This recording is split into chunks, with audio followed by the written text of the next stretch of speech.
রাম মুক্তিযুদ্ধের বিজয় উৎসব 2024 একটা আমরা উদযাপন পরিষদ গঠন করেছি।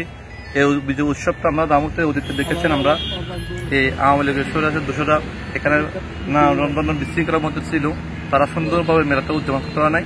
আমরা চাইছি, আমরা বিএনপি জাতীয়তাবাদী পরিবারের পক্ষ থেকে আমরা একটা কমিটি গঠন করেছি। সেখানে আমাদের রামদল বিএনপির সম্মানিত সভাপতি আহ্বায়ক জনাব মুক্তার আহমদ, উনি বিজয় উৎসব উদযাপন পরিষদের চেয়ারম্যান, এবং আমি আবুল হোসেন বাবু সদস্য রামদল বিএনপি। আমি সদস্য হিসাবে আমরা একটা কমিটি গঠন করছি। সেখানে আমাদের কোচ চেয়ারম্যান মেরাজ আহমেদ মাহিন চৌধুরী এবং কোচ চেয়ারম্যান ফুরকান আহমদ এবং কোচ চেয়ারম্যান মির্জা নুরুল আফসার আছেন, এবং সাথে আমরা একটা 31 একটা কমিটি গঠন করছি। সেখানে আমাদের যুব দল, ছাত্র দল, কৃষক দল, শ্রমিক দল, তাঁতি দল, মৎস্যজীবী দল থেকে শুরু করে সমস্ত অঙ্গসংগঠন নেতা কর্মীরা আমরা একটা কমিটি গঠন করে আমরা রামুতে একটা সুন্দর উৎসবমুখর পরিবেশে একটা বিজয় উৎসব উদযাপন করার জন্য আমরা সিদ্ধান্ত নিয়েছি।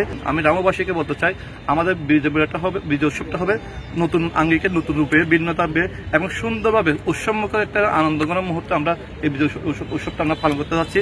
আমরা চাই রামবাসী সবাই বিভিন্ন ইউনিয়ন থেকে এখানে এসে সুন্দরভাবে এই মেলাটা উপভোগ করতে হবেন। লুৎফর রহমান কাজলের নেতৃত্বে রাম উপজেলা একটি সুশৃঙ্খল এবং সুন্দর একটি উপভোগ্য একটা বিজয় উৎসব আমরা 7 দিন ব্যাপী এখানে আয়োজন করব।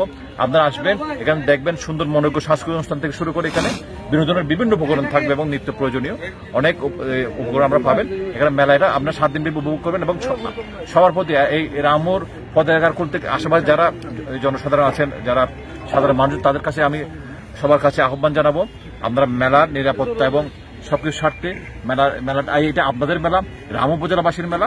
এই মেলাটায় আপনারা সম্পূর্ণ শেষ হওয়া পর্যন্ত নিরাপত্তা থেকে শুরু করে সবকিছু আপনারা সহযোগিতা করবেন।